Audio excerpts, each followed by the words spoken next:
Yes, Dr. Tulsi, we can begin. Okay, let me start myself.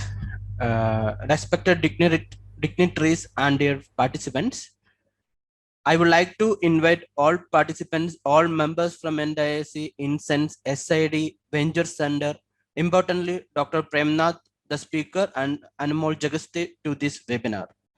NDIC is the Entrepreneurship and Innovation Cell at IISc, established in 2013 to promote entrepreneurial ecosystem and startup culture in IISc. We supported by SID. This talk consists of two sessions. The first section discusses about the AIM Prime program by Dr. Anmol Jagaste, Senior Associate, Venture Center. After that, the second session is a talk by Dr. Premnath, Senior Associate, Venture Center. The topic is the business of science-led entrepreneurship.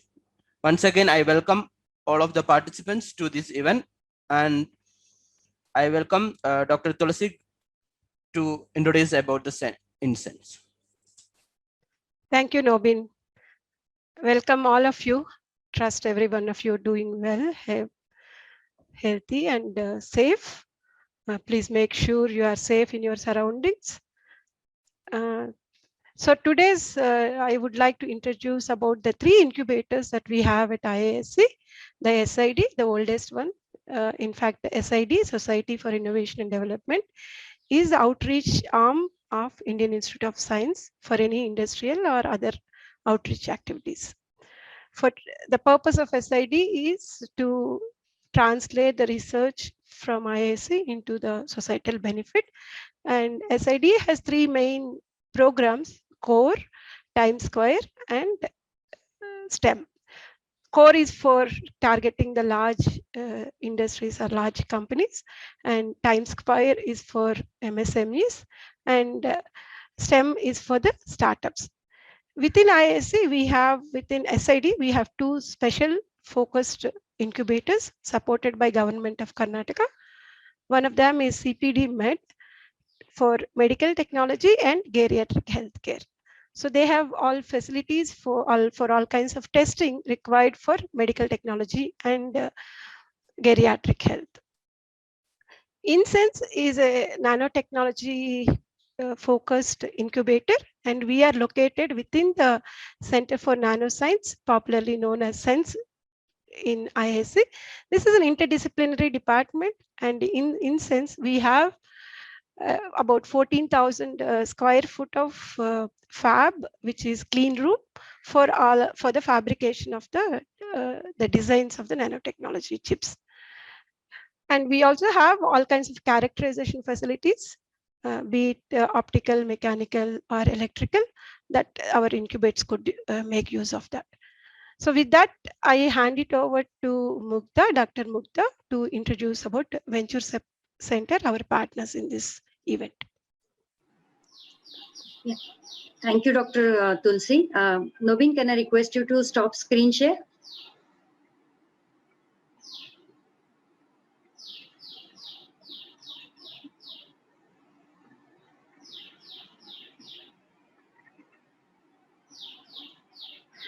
So good afternoon, everyone, and we are very happy to co-host this event along with IISc Incubators. Briefly about Venture Center, myself, Dr. Mugdha Lele, Head of Social Innovations at Venture Center. Venture Center has the vision of nucleating and nurturing entrepreneurs who direct technology innovations for the welfare and development of the people and the nation. We are supported by different organizations. CSIR NCL is our host institute, whereas we are also supported by DST, NSTEDB, BIRAC under different programs, BIRAC and BioNest. These are some of the recent accolades which we have got for Venture Center. The most recent one being the National Entrepreneurship Award of 2019. Venture Center has the mission to nucleate and nurture knowledge-based enterprises to help build science and technology-based businesses and inventive enterprises. We also develop a rich, supportive, nurturing, and inclusive ecosystem for inventive entrepreneurs. And the focus is on taking technology from lab to end users using entrepreneurship as a vehicle. So these are some of the current sectors which we support: health, rehabilitation and elderly, energy, environment, waste, sanitation, agriculture, food, nutrition, and other inventive enterprises in other science tech sectors. These are some of the unique facilities which we have at Venture Center. In addition to advice and mentoring as the key offering from Venture Center, we also have scientific and prototyping facilities, specialized facilities, relevant networks. We have several ecosystem partners and service providers in our networks. We also have several funding and investment programs, and Venture Center Library is a very niche resource for our incubatees. Some numbers: we have supported up till now 500 plus startups from the date of registration, which was in 2007. At any point of time, we have around 65 to 70 startups incubating with us, and almost more than 85% of our startups are still active. These are some of the first in India and first in world kind of innovations which are shown on this slide. And the most recent one is the MyLab innovations, where they were the first ones to get approval for the RT-PCR antigen test for COVID-19. These are few affiliations and registrations which we are proud about. And the most recent one is the equivalency determination certification from NGO Source, which helps us to get grants from foreign agencies. So this was briefly about Venture Center, and I hand over back to Dr. Tulsi. Thank you, Anmol. The next point on the agenda is to give a detailed brief introduction for about 5 to 8 minutes on the AIM Prime program. Can you share your screen, Anmol? Yes, absolutely. Yeah. Thank you. All the participants, please type your questions in the chat window. We will take them at the end. Thank you. Just to confirm, am I audible clearly and the screen is visible? Yes, we can hear you, Anmol. All right. So, good evening, everyone. This is a brief overview of the AIM Prime program. The PRIME stands for Program for Researchers or Innovation, Market Readiness and Entrepreneurship, which is an initiative of the Atal Innovation Mission and is being implemented by Venture Center and is supported by the Bill and Melinda Gates Foundation. The program is also catalyzed by the PSA's office and Pune Knowledge Cluster. So the objective of the program is to promote deep tech entrepreneurship and help accelerate bringing products from research and labs to the market. There is a two-pronged approach to this. One is to train and develop academic entrepreneurs as well as startups working in the deep tech area, and also promote and train incubation managers who are supporting these deep tech startups as well. In terms of how the program is structured, it's a blended learning curriculum, which comprises of Prime Classroom, which is the interactive online lecture sessions and guided exercises. We have Prime Mentoring, which is one-to-one mentoring for the startups and the entrepreneurs going through the program.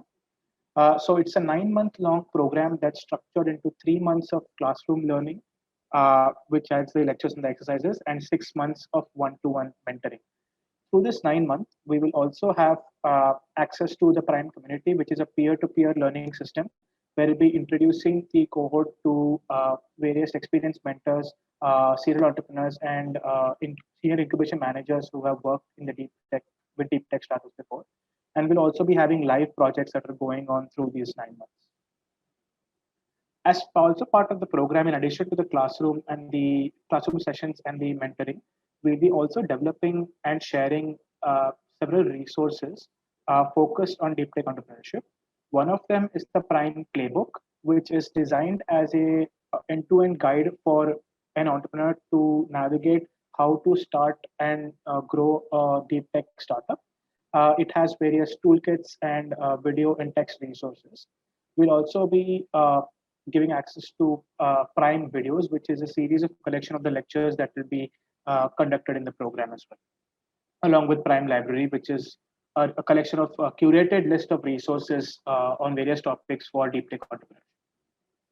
As part of the various modules of the program is structured into 6 modules that cover various aspects of deep tech entrepreneurship, including problem solving, IP creation, technology de-risking, technology road mapping, IP positioning strategy, market analysis, business models, marketing and sales, financial planning, execution planning, fundraising, company creation, teams and partners, and then ending in understanding of the ecosystems and also going through some role models and case studies. One of the key aspects of the program is the experienced mentors and faculty that will be working and sharing their knowledge with the cohort. These are some of the representative faculty that we have in the program. And these faculty have extensive experience working very hands-on with deep tech startups, not only in India, but at a global scale, including the Silicon Valley, in the UK ecosystem, and Singapore as well. Will be also supported by the Venture Center mentoring team, the internal Venture Center mentoring team. And we are thankful to all the collaborators in this project who are acting to as program managers to help the program run very smoothly and effectively. In terms of the cohort structure, the AIM Prime program is structured into 3 cohorts: the startup track, the faculty entrepreneur track, and the incubation manager track. We will have 10 startups as part of the cohort, 10 institutes with faculty from as the second track, and then 10 incubators. Each of them will be nominating 2 members, creating a total cohort size of 60. There will be 20 projects that will be facilitated, which will be from the technology developers, which is the faculty entrepreneurs and the startups will have 10 and 10, 20 projects, and they'll be matched with 1 incubation manager to form a team of 2 to 3 participants that will be going through and working on these projects throughout the period of 9 months. In terms of the eligibility for the startup leadership team, we are looking at scientists, engineers, clinicians with advanced degrees that have full-time employment with the startup. The startup may be at any PRL level, but should have some knowledge intensity and novelty, and preference will be given to AIC incubated startups. In terms of the faculty entrepreneurs, we are looking at scientists, engineers, or clinicians with advanced degrees. They should have a full-time employment with the academic or R&D institute. The research that they're working on could be at any PRL level, but should have some knowledge intensity and novelty, and preference will be given to AIC or publicly funded R&D institutions. In terms of the incubation managers, we're looking at senior managers or CEOs of incubators with any undergraduate degree in any scientific discipline who are affiliated full-time with the incubator. And they should have at least 1 deep tech startup at their incubation center. And again, preference will be given to AICs and AIM-funded incubators. In terms of the timeline, the call is currently open and the call for applications and will be concluding on 30th May. The program will start on 14th of June and will run for an initial 3-month period of the classroom sessions and peer-to-peer learning and exercises, followed by 6 months of one-to-one mentoring and hand-holding. We'll be working more closely and deeply to help your startup progress.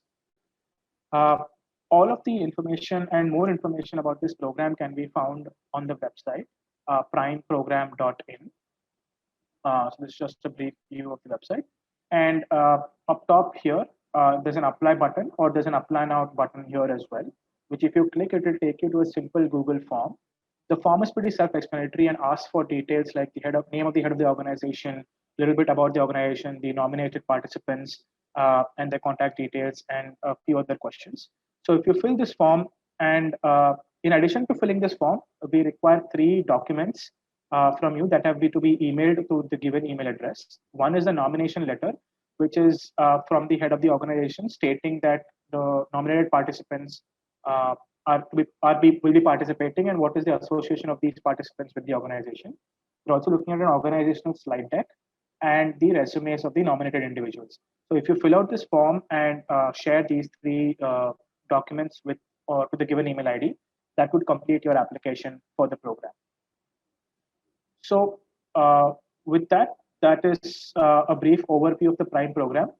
Just to reiterate, the website is primeprogram.in.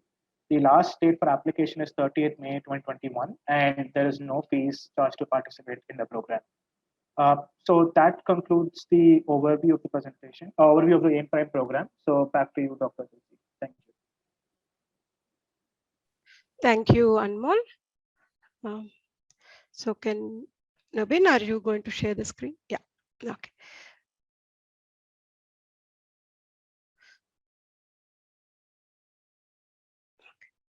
So Hello, Tulsi, Tulsi. can you hear me? Yeah, I can hear you. Okay, yeah, thank you. So again, I welcome you all to this talk by Dr. Premnath. Just to give a bit of brief introduction of Dr. Premnath, my personal encounter or meeting Premnath first was about 15 years or even longer, 20 years almost, when he just joined back after his PhD at MIT, after an undergraduate program in IIT Bombay as a faculty for the polymers course that he did for the GE Plastics staff, which I was part of. And I was also witness to the inauguration of the NCL Venture Center by Professor Richard Friend in 2006 December, and it's been 15 long years that he's been leading this effort, and he's been untiring and passionately driving the deep science-led entrepreneurship in India with Venture Center as the base. So Dr. Premnath is currently the head of NCL Innovations at CSIR NCL, and he's also is the director for the Venture Center, which is the implementation partner for the AIM Prime program, among other programs that they do. So today he's going to talk about the science-led entrepreneurship. Just to kind of give you a bit of what it means is a place like IISc is known for cutting edge research, and then just to give you a bit of context, SENSE is an interdisciplinary department, is also focusing on translating this research into technology. But then what is equally important is actually taking this technology into the market, and that is where we need to change gears and to acquire some kind of business mindset. And that is what some of the, that is the main prime aim of the incubators. So I see some questions about what do we get a seed grant? Do we get this? There are a lot of opportunities for the young entrepreneurs, especially if you want to really take cutting edge research into the market. End of the day, until it reaches society, we really haven't really made an impact. So each of the incubators and the government of India through various programs give all kinds of support, but it is the metal and the passion and the drive of the entrepreneur that actually makes the difference. So Premnath has a lot of experience in this space, as you heard from Dr. Mugdha about Venture Center, a personal experience of being part of many such startups and actually helping them move from research to technology to the commercialization into the market, as you just heard about my labs. So it's really privileged for us to host Dr. Premnath to talk about the business of science-led entrepreneurship. With that, over to you, Dr. Premnath. Sure. Thank you very much, Tulsi. Very grateful for the warm introduction. Can you hear me clearly? And you can see my slides also, isn't it?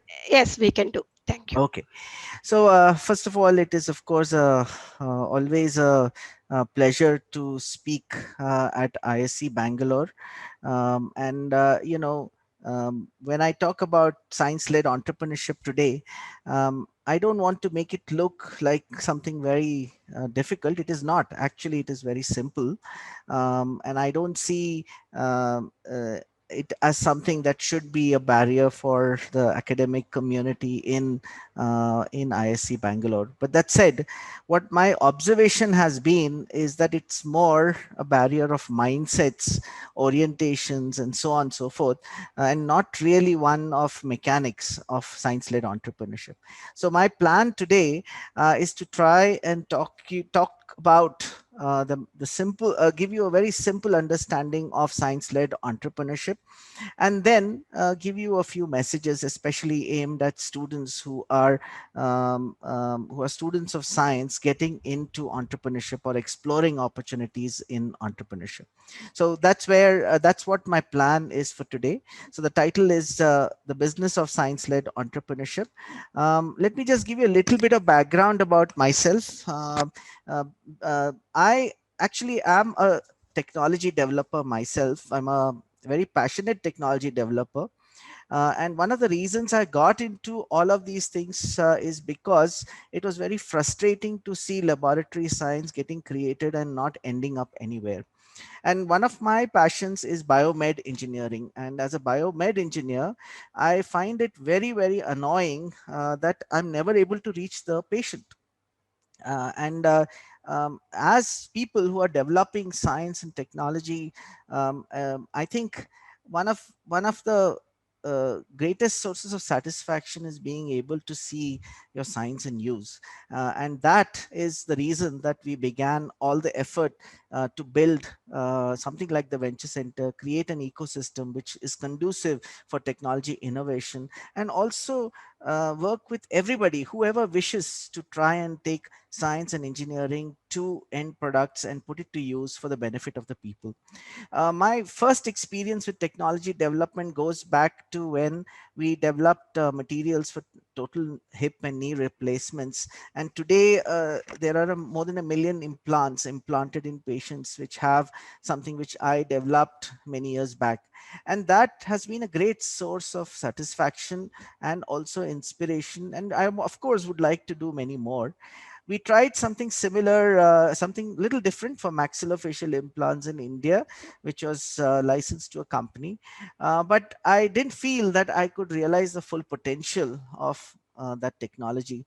And it didn't, although it is a leading product in that segment in India, it was still a niche product, didn't reach out to as many people as we would like it to. And today we are working on a couple of other startups where one is working on some of these structural implants based on biodegradable polymers, and another which is based on silk-based biomaterials. Both of these are startups in the making, and hopefully will reach the end of the day. The reason I'm telling you this is I'm talking to you from the point of view of a scientist and an engineer who wants to see technology reach the end point into use.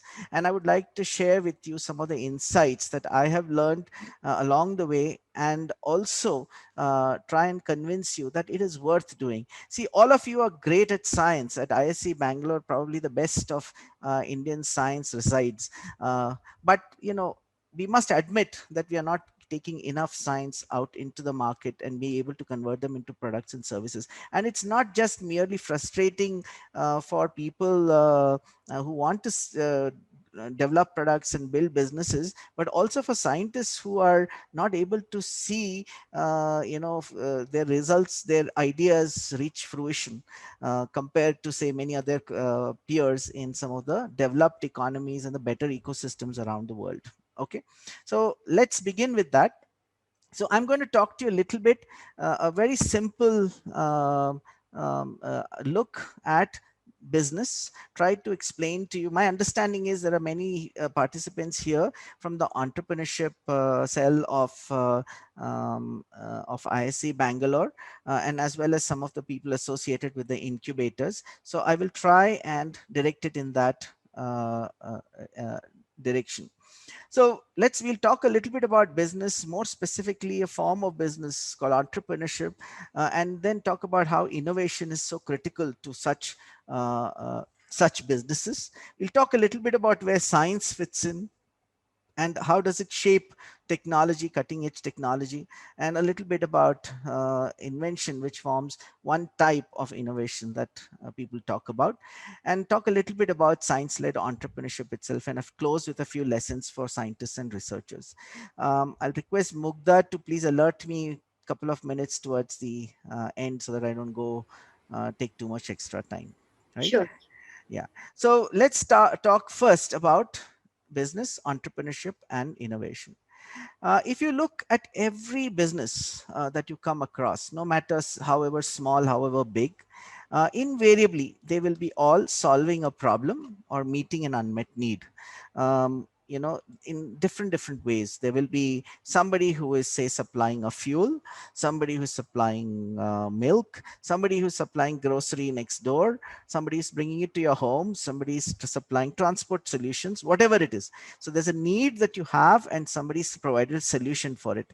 And because the solution is of value to you, you have a revenue model built around it, okay, which is funding it, which is paying for those for the product or the service that is being offered.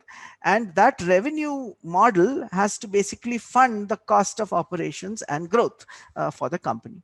Now, if all this works out, you have a viable business that is, you know, surviving and also growing and thriving over a period of time, right? So I see a lot of questions coming up. Maybe we can hold off some of the, you can keep typing your questions, but I will come to the answers towards a closer to the end. Okay. So every business has these essential components, and there has to be these, otherwise there's no business at all at the end of the day. One other way, interesting way to look at it is to think of a business as a productive, as an engine which creates productive, which is basically a bunch of productive assets which converts in resources that are coming in into resources or products and services of higher value going out. So you have something which is little larger in value that is created, while something smaller of value goes in, and that value addition is what you call as wealth creation, right? So that is a process of business. I'm talking to you first about business and not science intentionally, because all of you day in, day out are doing science. So I think it's time for me to just sort of help you shift your mindset a little bit. Now, this particular activity of building value over a period of time, okay, is enabled by some kind of know-how, some kind of assets you build, which converts some resources going in into some products and services going out. So every business has a central story, which is always common to most of the businesses, which is that you end up investing some money, which is shown here as a negative on the bottom, and then climbing out, and there's a potential reward at the end. The area under the curve potential reward is higher than the depth of the hole, which is the investment you're making, and therefore it makes it worth your while to run this business. If you're an entrepreneur, you will find that the story everybody expects you to tell very clearly and precisely is, tell me, what does this graph look like? How much investment is needed? What is the potential reward at the end of the day? And if so, I will decide whether it's worth my while to participate in your journey or not, right? Be it an investor, be it a fellow co-founder, whoever it is, right? You will notice here that the know-how or the technology is a mere enabler to this story. This story works irrespective of what that know-how is, what the technology is. You can make it run for every kind of a business. Maybe the time to positive cash flow, this turning point will change. Maybe the potential reward scale of it will change. Maybe the depth of the hole will change in terms of scale, but the graphs will roughly look similar. And how reliably you can tell the story and make it and realize it is what defines you as an entrepreneur, being able to deliver those rewards to the people who are putting in those investments of time, money, whatever it is that you're putting in. So this is the business. This is the story of a business, no matter what you're doing. And in all cases, it will be so. And this is something which you should just carry home, if not anything else.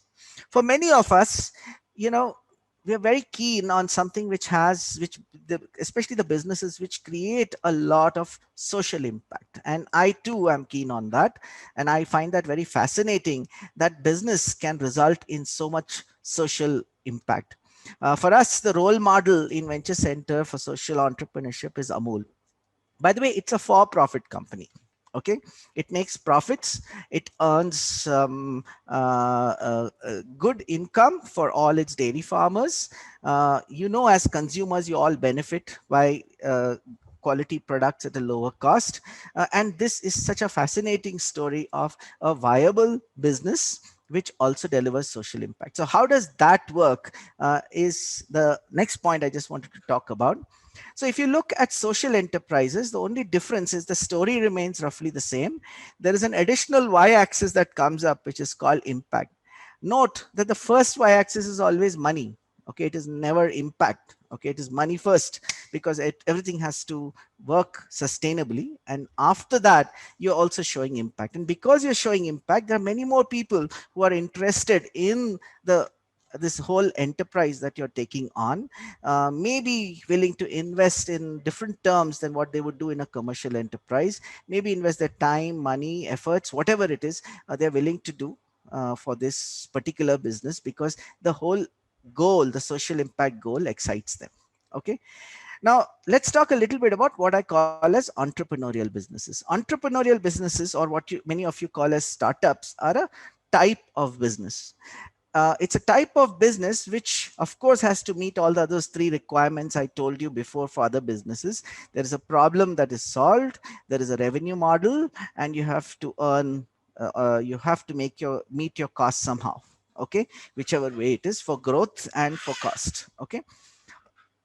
Beyond that, an entrepreneurial business has a few more features. First of all, very often an entrepreneur doesn't think of the resources in their hand. What they think of is the larger opportunity they are going to address, and then arrange those resources or get those resources into place. Please understand the difference. So it is not that how much money you have in your hand and therefore you decide which business you go into. It's about, I want to do this, and I go and raise the resources for it. It's a very different way of looking at things, rather than you might naively think about it sometimes when you're thinking of business in a conventional sense. And very often you'll find that the opportunity looks small initially, but has the potential to grow large if the vision is realized. So very often these are the kind of ideas where there is, it is small and therefore not too many people are interested, but you believe in it. And you don't expect other people to believe in it, but you believe in it because you've convinced yourself with information, with details, with data, that it is really worth doing. And then at some point it grows bigger and sometimes even eats into some of the traditional businesses. So let's take, for example, electric vehicles. Okay. 10 years back, electric vehicles was a small opportunity. Okay. Or 15 years back. And today it is a very large opportunity. When it was small, the big players in the field did not care much about it. They had programs, but they were not as excited as maybe Elon Musk looking at electric vehicles, right?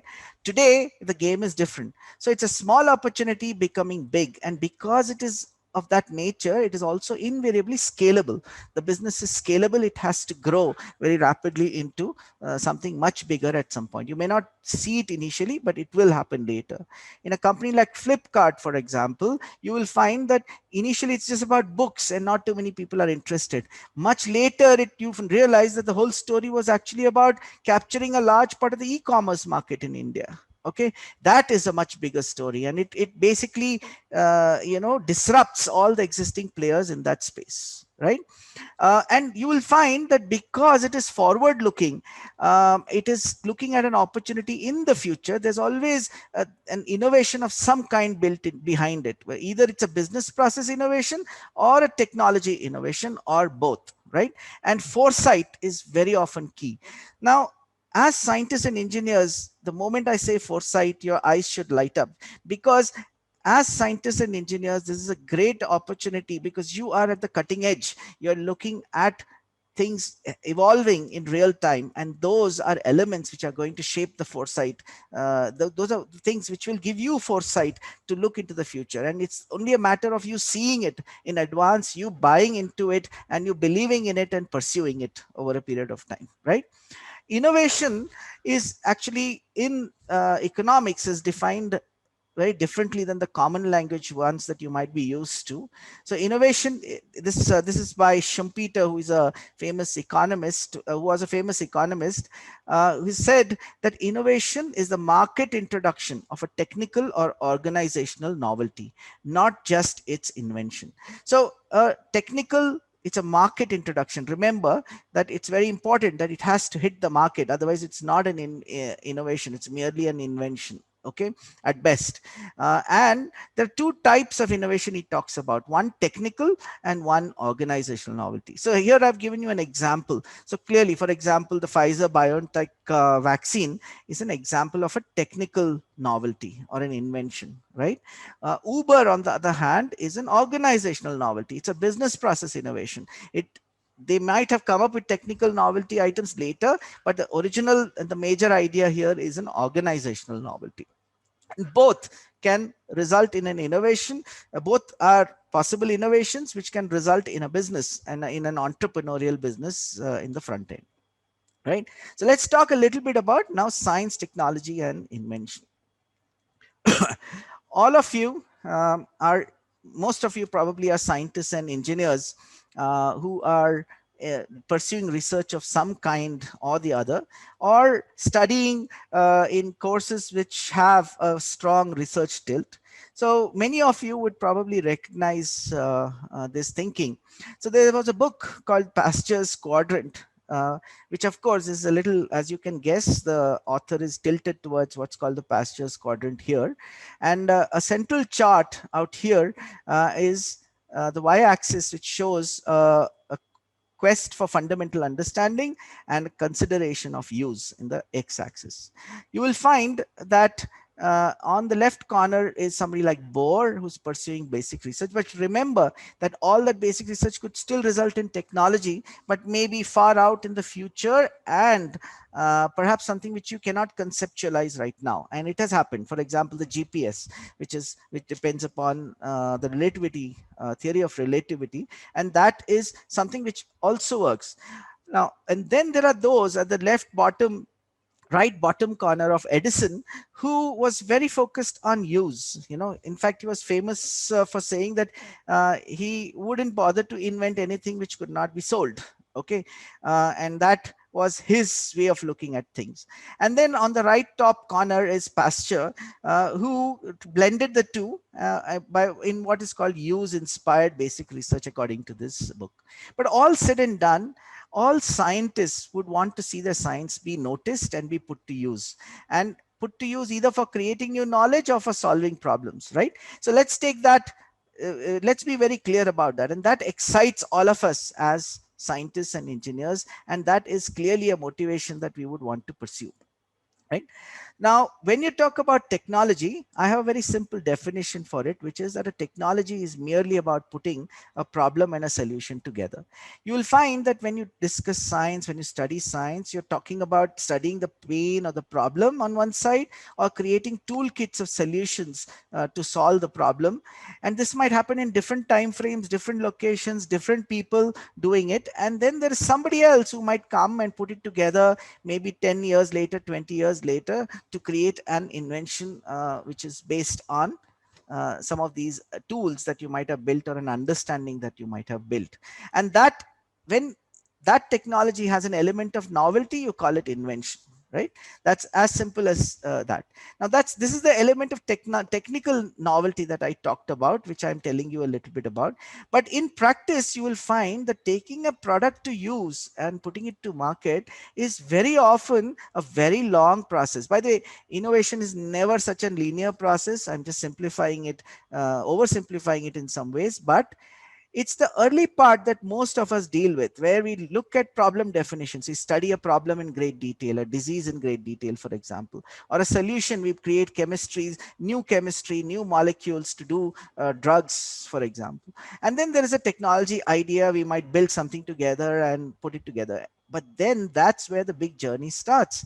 And very often in academia, we are very keen and interested in the early part and not necessarily pursuing the rest of it, because by the very nature of putting a product in use which is reliable, you have to make sure that you keep that it works the same every time. And that means in some ways that you have to make it as boring as possible. That means it should not throw up a surprise, right?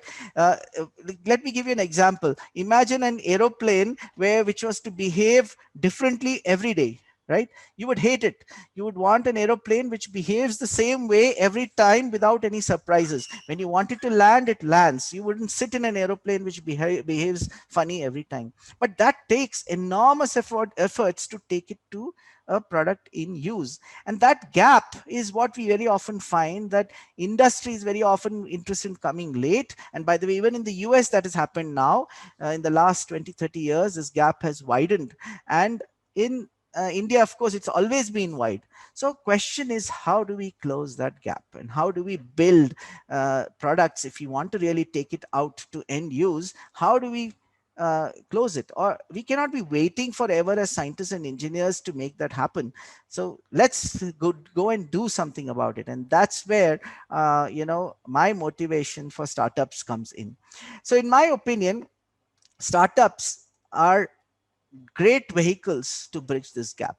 Okay, they are a vehicle that basically interests, that basically tries to incentivize all stakeholders to come onto one vehicle, okay, to one entity that is going to take it ahead. So for example, investors, other co-founders, people who focus on the market, people who focus on the science, people who focus on the regulatory aspects, all of those coming together and finding common interests, finding rewards in working together and taking it ahead. And if you want to do that, you cannot do it in project mode in an academic organization. You have to build a vehicle, and that vehicle, when it's forward looking, when there is foresight, and you're raising resources, is basically entrepreneurship, right? And the vehicle is a startup. So that's what I'm talking about when I talk about startups and the need for it. When you're trying to take innovations sustainably and scalably all the way to end use. Okay, so I'll close that section with a brief primer. So I told that technology, basically, or knowing how to do something, is a problem and a solution put together. Invention is the same technology, but with an element of novelty. Innovation is invention, but with market introduction. Okay, especially technical innovations are technical inventions plus market introduction. And entrepreneurship is more about innovation put together with an entrepreneur who, it's in red because the most important element of entrepreneurship is the entrepreneur, the champion of the endpoint. And I'm emphasizing this because in science and engineering environments, very often people think that the champion of the science is the whole and soul of it. It is not so. It is the person who is going to put his heart and soul into taking it to the end point. That is the most important element of a startup. And it's important for you to understand as scientists, engineers, that we must value those people and champion and treat them as champions for our startups. And of course, vehicles to incentivize all stakeholders, that's the company, and scalability and sustainability. Okay, now a little bit about science-led entrepreneurship. The AIM Prime program especially focuses on science-led entrepreneurship. And there are some key things which differ in science-led entrepreneurship. One is that foresight is based on scientific insights, not just market insights or other insights. And solution often leverages specialized know-how. So there's depth in the solutions, and therefore you need to bring those elements in. And often innovation is based on technical novelties, right? Invention is a very key part of it. And you need to know how to manage inventions. You need to manage them in such a way that it is attractive for investors to invest, and that you are really taking care of it and ensuring that it is protected as well. And there's a great deal of difference in the way companies, science-based deep tech startups, are resourced and de-risked compared to all other startups that you might be familiar with, right? By the way, India has a strong tradition of science entrepreneurship. It is not new. Way back in 1892, Dr. Ray founded the Bengal Chemical Works, which of course, was into pharmaceuticals.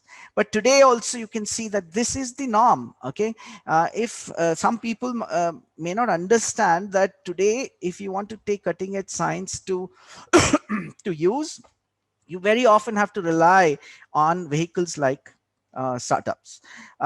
These are, I just wanted to give you a few examples. For example, Francis Arnold, who was a Nobel Prize winner in 2018, is a founder of several startups. Another Nobel Prize winner last year, Jennifer Doudna, who invented CRISPR, is the founder of Mammoth Biosciences.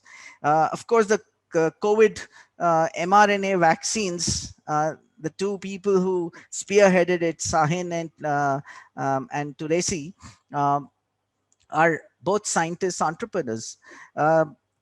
People like Bob Langer, who is responsible for more than 20 startups, and including, of course, Moderna being one of them, which is linked to him, is well known for creating enormous number of startups with his postdocs and with his students, with associates in variety of different disciplines, especially pharmaceuticals and controlled delivery, but nonetheless also in many other disciplines as well. Tulsi mentioned Richard Friend. Richard Friend, we had invited to Open Venture Center because Richard Friend is a Cavendish professor at Cambridge, and he sits on the seat of J.J. Thomson, what J.J. Thomson used to occupy. But he's also the founder of 3 startup companies, and one of them has already been sold to Sumitomo for a very large sum of money.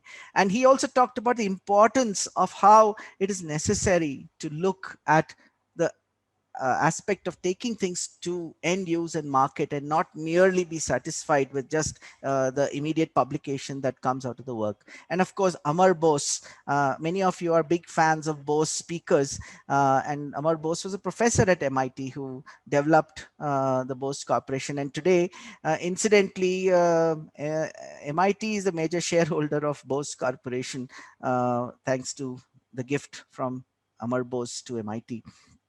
And it is not new to you either in ISC Bangalore. Many of you know these faces and people.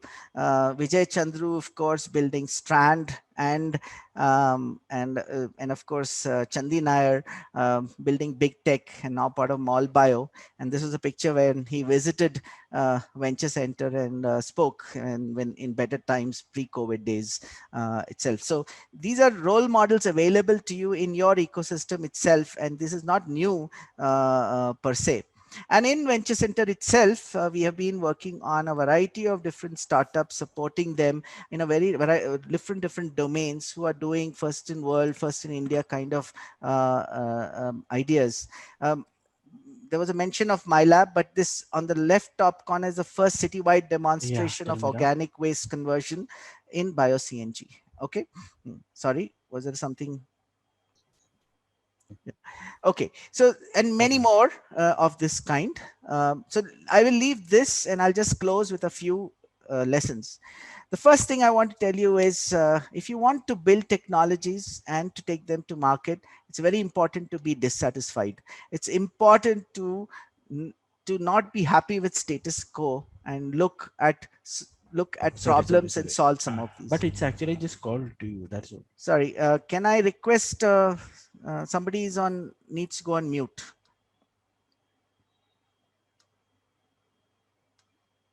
Yeah. Okay. One other message to you, many of your students, is that it's very important to ask questions, good questions. Bob Langer said, you know, when you're a student, you're judged by how well you answer questions in an examination, for example. You know, if you do well, you'll get a good grade. But in life, you're judged by how good your questions are.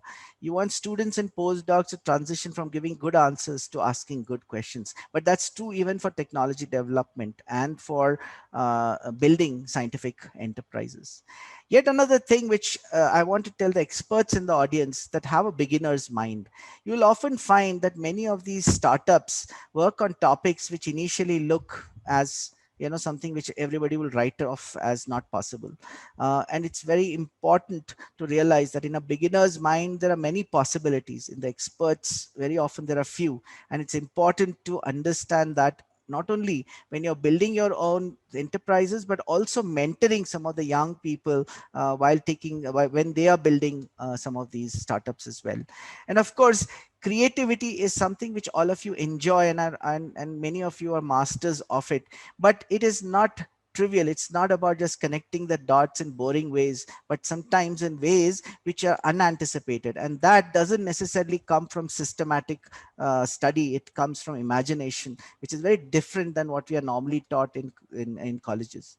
Please protect your ideas. And this is not new to India. And I've given some examples of the earliest filings, some early landmark filings of patents by Indians. And it is important to understand that patents are a very good way to attract more resources to your own ideas. It is done so that an investor feels comfortable investing in your own idea, and to collaborate, and to also claim credit for your ideas. It is nothing to, I mean, people sometimes confuse patents with how patents are used in practice by people, right?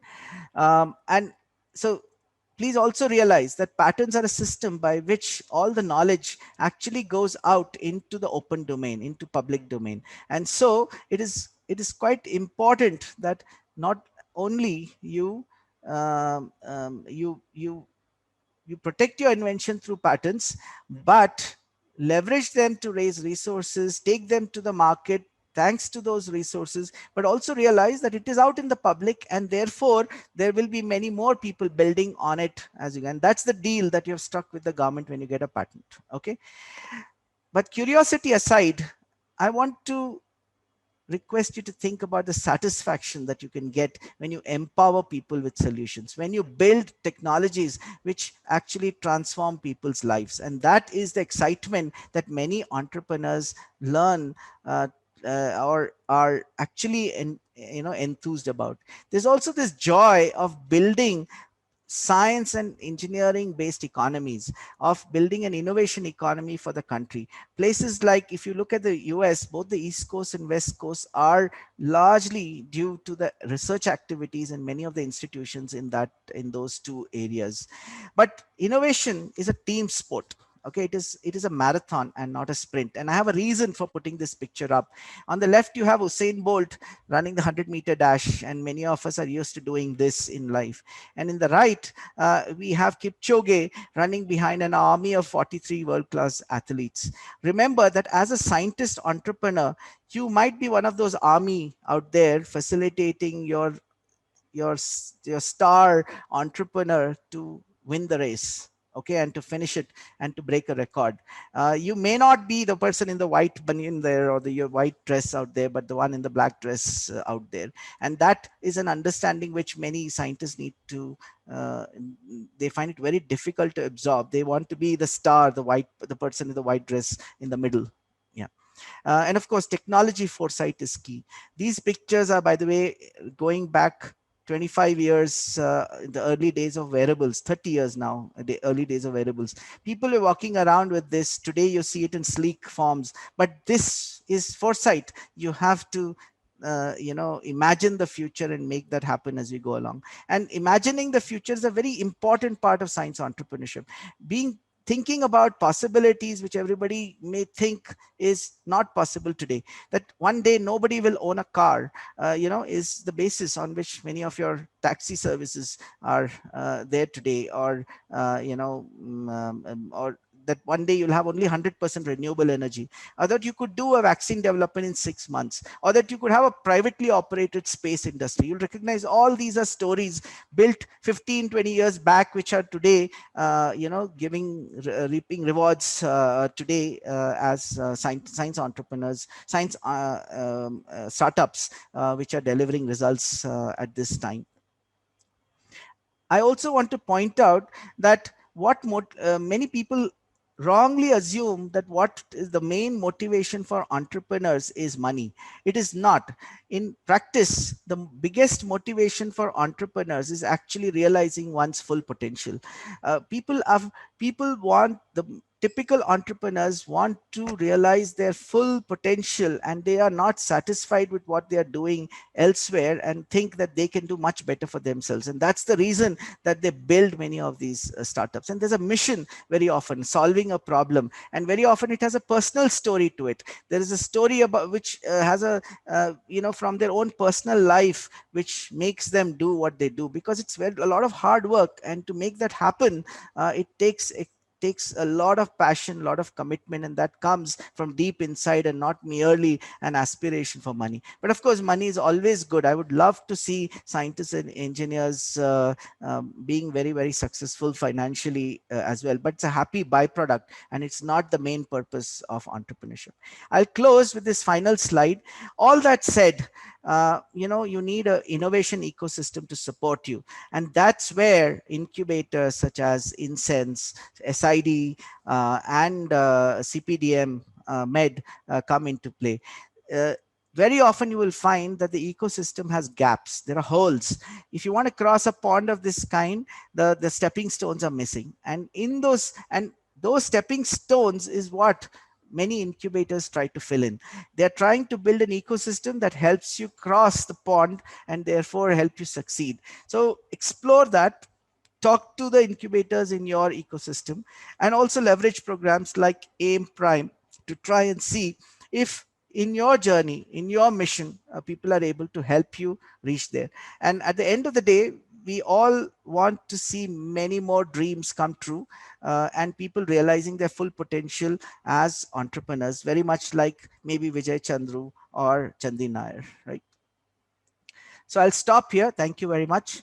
I hope some of you will build on it and build startups and keep us informed about it. We look forward to your success and hearing your success stories as well as time progresses. And we are happy to help you. Please reach out to us, to Dr. Tulsi, and try and see how we can help you take things ahead. Thank you very much.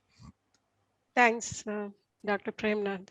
It's for kind of starting with what is a business and how a normal entrepreneurship is different from a startup entrepreneurship, and also differentiating what is science-led and really focusing on the insight.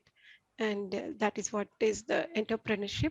And we have a reasonably good number of questions, and I would get started with the questions if you're okay with it. Yeah, please. Yeah. Okay. So one question is, I think you already answered, which is about the difference between technical and organizational novelty, but maybe you just want to comment on it. Yeah. Can you read it out for me? Because yeah, please tell me more difference between technical and organizational novelty. Yeah. So I gave you the example of Uber and say the BioNTech Pfizer vaccine as examples. So let me explain this. See, there are two types of innovation. One, primary types. One is based on technical developments that you're doing. So for example, in the vaccine development in mRNA vaccine, there was technology which was built, new science was converted into new technology, and there is technology backing it. And that novelty arose from the fact that they were doing it differently, right? They were doing a mRNA based vaccine for the first time out there. On the other hand, in organizational novelty, you basically are not worried too much about the technology that is being built, but you're worried more about how the business operates and how you're going to make a big difference to how the business operates. So you observe, so for example, in Uber's case, that people want to be able to say hire a cab without having to walk to the nearest cab station, be able to get it to their home, be able to not have to negotiate the prices. Okay, be able to have a ride and know predictably that this is the time it's going to take from this place to this place, and not have to worry about it at all. Right now, that is an observation in business processes which the person is innovating around. So they have figured out that, oh, this is what people want, and let's work it out in such a way that it is provided to the people. And it just turns out that IT is a mere enabler for the business process innovation, right?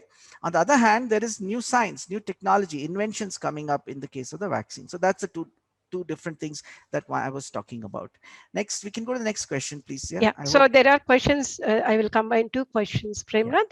One is about the funding. At what stage do we get funding, and when do we get idea stage startups can be incubated? And the other one is about the qualifications that are required. I'm only a bachelor in engineering. Can I start the Can I be part of the startup? And the fourth question, I'm combining all the questions so that you can answer them in one Yeah. go.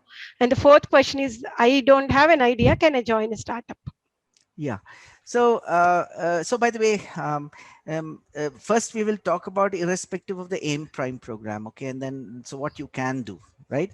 So, first of all, you know, even if you don't have an idea, but you have a passion for getting started on a business idea, the first task is to go and find a problem that you wish to solve, right? So there are ways by which you can do it on your own, or there are mechanisms even supported by the government which allow you to do it. I'll give you an example. The BIRAC supports something called a Social Innovation Immersion Fellowship, where the first task is to immerse yourself in an environment where you can discover the problem that you wish to solve. Okay, so if you're working on, say, something which is relevant to an for a surgical procedure, you will sit and observe in an operation theater the real situation to come up with actual problem definitions to solve. Right now, there are others who would get those problem definitions from their own observations. So the best thing is to go around looking for those problems. So there are people in our network who have built a business because they found a problem observing their grandparents suffering, okay, through their old age, and therefore decided that this was a problem that they wanted to solve. Right? So you can get started. The first thing I would suggest is do immersion, or expose yourself to problems and arrive at and refine them to a point that you're convinced that that problem is worth solving, and that problem is something which will excite you to build a company around to solve it and produce a product which actually has you know, at the end of the day, sustainably and scalably solves it. The next step after that would be where you define your problem and you develop a solution. So you need some money to develop a solution. There are funding programs like Nidhi Prayas, for example, which give you money for doing prototyping. We support a lot of little product development activities through CSR activities as well. There is Prism, DSIR Prism, which also provides some money for product development.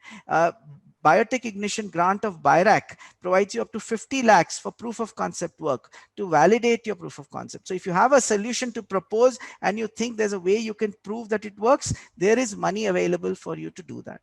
And if you have a rich uncle, that's another option, okay, which you can always explore. So that is called the 3 Fs, you know, the friends, family, and fool who fund your early part of the work, right? Okay. The next part of it is, once you have figured out that this technology works, solves the problem that you have in mind, and you are fairly convinced that this is a story with which you want to go further, you would go and raise money around it. So you would go and tell an investor that, look, I have this technology, and using this, I can make a product which solves this particular problem. And if I do it, there is a customer there out willing to pay it, and pay for it. And therefore, the graph which I showed you of investment versus rewards, right, that you can construct and tell the investor that, look, if I invest this much, I can get to this much rewards. Do you want to be part of my story or not? Okay. And if you want to be part of the story, you will get to share my rewards, right? That's the simple story that you're telling an investor. So that's how it progresses. So there are stages of de-risking of idea or a business, and at different stages, you raise money at different levels to try and take it ahead as far as possible. I sent out a link sometime back of Venture Center's funding database, which is open to everybody. It's called funding.venturecenter.co.in. Most of the government grants and all the grant programs are listed there. There are also a lot of VCs and so on and so forth also listed there. You can look up those. That's a good starting point for raising money. And I have also told you how you can get started even if you don't have an idea. Put a team together, be passionate about a problem you want to solve, and go after it. Okay, that's how you would do it. And in all this, leverage your incubators. Okay, the incubators are like a home for people dying to solve problems, right? That's how it should be, right? So you may find a co-founder there for all you know. You may find a source of money for all you know. You might find a mentor who advises you which money source to go to. So go and leverage Incense, CPDM, Med, and also SID to do some of these things in your own ecosystem. And if you're outside of that ecosystem, you're all welcome to any incubator in your vicinity. Venture Center is also happy to help. We are helping people in 15 cities today, and we will also help through Tulsi as well for the ISE ecosystem. Yeah. I'm not just conscious of time, but I still want you to take this last question. One is on the virtual incubation, which I think is already answered by Mugdha. It is possible, but this is last question from Sandesh. I believe in competing against non-consumptions means instead of trying to sell the technology products to everyone, we have to identify the proper consumer who's ready to take my product at a price much more than which I expect.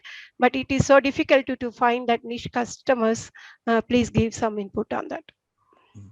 Okay, so I think if I'm not mistaken, I would guess that Sandesh is probably working in domains where he has to sell or convince his customer about value beyond what they are immediately able to see. Let me give you an example of that. So see, you know that on one side you have people who at a bat of an eyelid, as long as they have money, they'll go and buy a Ferrari, right? Or they would go and buy an expensive, say, dress in Milan, right? So there are people who value that, and there are people who are willing to pay for that, right? So it's not that they are not there, and it's a matter of what value they see. Even if you take a laptop, you have an Apple laptop versus say a Dell laptop, there'll be a huge price difference, but people are willing to pay for say an Apple laptop, whatever reason. Maybe it's a status symbol, maybe they want to show it off, maybe they think it really works well, whatever their reasons. So one is you have to first understand what people value and look at meeting those needs, right? So for a moment, leave aside idealism, okay, or what you wish to do. Let's just to see if there is a demand for something, you should be able to meet it, and you should be able to leverage something that is an unmet need for people, okay, of whatever kind, right?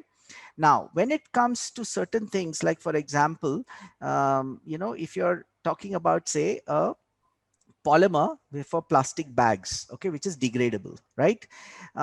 Today, people find it very easy and cheap to buy polyethylene bags and polypropylene bags, right? And so let's say that you have a degradable bag. You have to go and tell them that, look, I have something which is 3 times more expensive, but you will save the environment with that, right? And that's where you struggle to find the people, right? Because on one side, there are people who don't care about your story. Then there are people who care but don't want to pay as much, right? And the population which really wants to pay as much and cares is very small, and an entrepreneur struggles with that. Now that is because you're trying to create the need and not necessarily work with existing needs, right? And that is always a difficult business problem. So a solution to this, somebody has said, sorry, I'm taking time, but this is worth talking about, which is somebody has said that's always better to sell a painkiller rather than a vitamin. Okay. If it's a painkiller, people want to solve it immediately. They will buy the painkiller immediately. If it's a vitamin, they will put it off by 3 months, right? So you have to think about whether you can, there are 2 options to you. One is you can go and make a painkiller and forget about the vitamin, or you can convert the vitamin into a painkiller. Okay, that means that there has to be something which makes it a pain, and therefore people take it, right? So when it comes to plastic bags, for example, the way it's converted to a painkiller instead of a vitamin is by regulations. Okay, unfortunately, that depends on you convincing the government to put those regulations out, right? But I'll give you another example which can be done without it. So for example, suppose you had a way to measure particulates in the air in your house, right? If you wanted to sell an air purifier, it will not sell very well in Bangalore, but it will sell very well in Delhi, right? Now it will sell even better if every house had an indicator of how much particles are there inside the room of their children, of people's children, right? So it is a matter of quantifying the pain, right, and putting it out there rather than talking about it in a vague sense. So each problem you have to go deep and explore that. So I hope I answered that question, and I hope that helps you in some way, but you can reach out to us nonetheless. Yeah. Thank you, Dr. Premnath, for the talk as well as answering the questions. Just as a reminder, I think we pasted a lot of links for all the incubators that are part of this event. Venture Center, INSENse for nanotechnology, and CPD Med for medical technology, and SID for any deep science or deep technology startups. So, and there was a question about for other areas like chemicals, etc. So there are what you call sector agnostic incubators, and for example, Venture Center is sector agnostic, and whereas in IISc in general, the focus is more on the deep science and deep technology, given the umbilical connection to the Indian Institute of Science. But there are several others who promote startups in all different areas of interest. And if you have a good idea, any of the incubators, I can guarantee that we'll be happy to lap up. And there was another question about how much the stake that the incubators stake. I think that again is a subjective thing. You have to contact the individual incubators for that. And please do submit the feedback that Dr. Mugdha has put. Please do that. With that, I hand over the session to Sudeep for a closing remarks.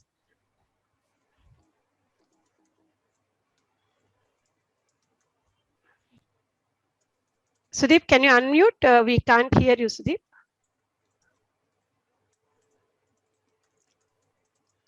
Am I audible? Yes, Sudeep. Oh, yes. okay. Sorry for the inconvenience caused. First of all, ma'am, we want to thank you for handing it over to me. And we like to thank Premnath sir for this insightful webinar. And this has been one of the best webinars which we have conducted so far. And the insights were really great. And it will ultimately help the science ecosystem in IISc to take quality decisions if they want to align themselves on the line of startups. We want to thank Mugdha ma'am for speaking about Venture Center, Anmol sir for providing details about AIM Prime program, and Tulsi ma'am for speaking about all incubators of Indian Institute of Science. We have really educated a lot of people who have been in this platform. And on one more note, again, I want to mention there's a feedback form which has been placed in the chat. Kindly provide your feedback, which ultimately helps us to serve the student community better. And by saying this, we like to conclude this session. We want to thank all the participants who have attended this webinar. We look forward for your participation in NTISC webinars and events in the future. Thank you.